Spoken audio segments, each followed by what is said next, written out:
Thanks. I think maybe less of a question but more of a general remark is also about, since 20 years or so, you've seen a much more bigger development of typefaces that contain both Latin and Cyrillic. Mm-hmm. So I think the mention that you did at the end of your talk about that certain experiments or certain things that should happen in Latin or should happen in Cyrillic, so they should not always be very conservative.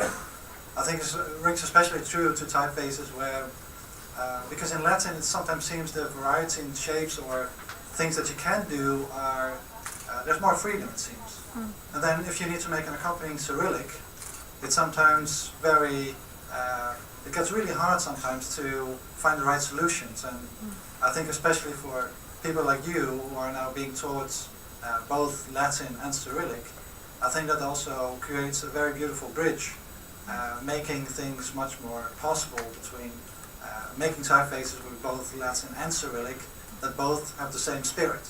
Yeah. So. I mean,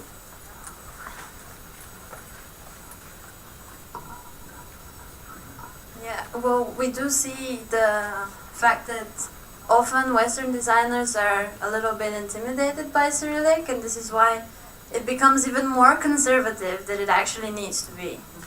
So, yeah.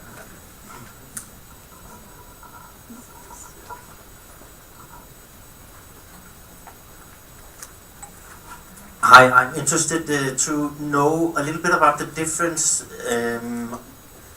of usage in Bulgaria, because as I understand, both a Russian style Cyrillic is used and then sometimes a Bulgarian style, but how aware is the average Bulgarian about these differences? Could we try to explain it? Yeah. I mean, it's true that in Bulgaria there's a mixture of usage of Russian and Cyrillic, and then there's two reasons. One is that even when printing started, letterpress printing, it was firstly done, some newspapers printed illegally abroad, and of course they could only find Russian Cyrillics for that. And with time, I mean, the lack of Bulgarian types was of course substituted by available Russian types, and nowadays it's a similar thing. There's not that many Bulgarian typefaces, so whenever people want to use something different, they just use Russian, and it's a problem. I mean, textbooks even, you can see textbooks printed in Bulgarian Cyrillic to some point, and then this old textbook that used Russian Cyrillic. I think especially in that area it creates confusion. So, for instance, in the school, it's people learn to write the Bulgarian Cyrillic forms. Yeah. Okay. Do they? I think they do, yes. You think or you know? I mean, I've been investigating this topic. Right, And also like yeah. like that. It's a common shape for Yeah. the Russians too, Okay. because it's a writing. Like Okay. it's more an italic shape, but it's made into like the text typeface. So it's not something very different. In the writing form. It's more like an influence of the writing to the Bulgarians, and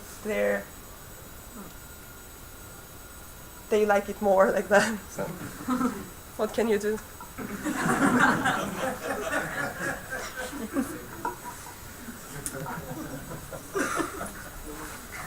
Whatever. Last question. Oh, more. Hello. You didn't mention that Bulgarian and Russian have the same Unicode. So if you have a typeface in Cyrillic, you must have a different typeface for Bulgarian, because you cannot switch between Russian and Bulgarian. And the Unicode, an you open just type. forget that Bulgarian characters, I think. Well, nowadays there's Bulgarian Cyrillic is done with open type features. Yeah, but yeah, you have to program an open type feature to switch from Russian to. But it's just how Unicode and open type works. It's not a linguistic difference, so you cannot have a separate Unicode. Okay. Yeah. And another thing, you said you have to be more, how you say, more creative in doing typeface.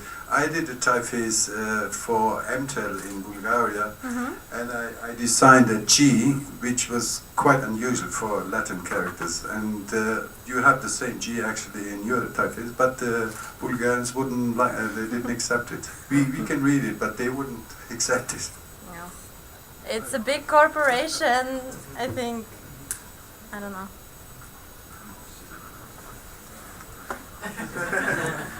I'm sure everybody had issues with big corporations not being able to accept experimental projects. Don't know if I should comment on that.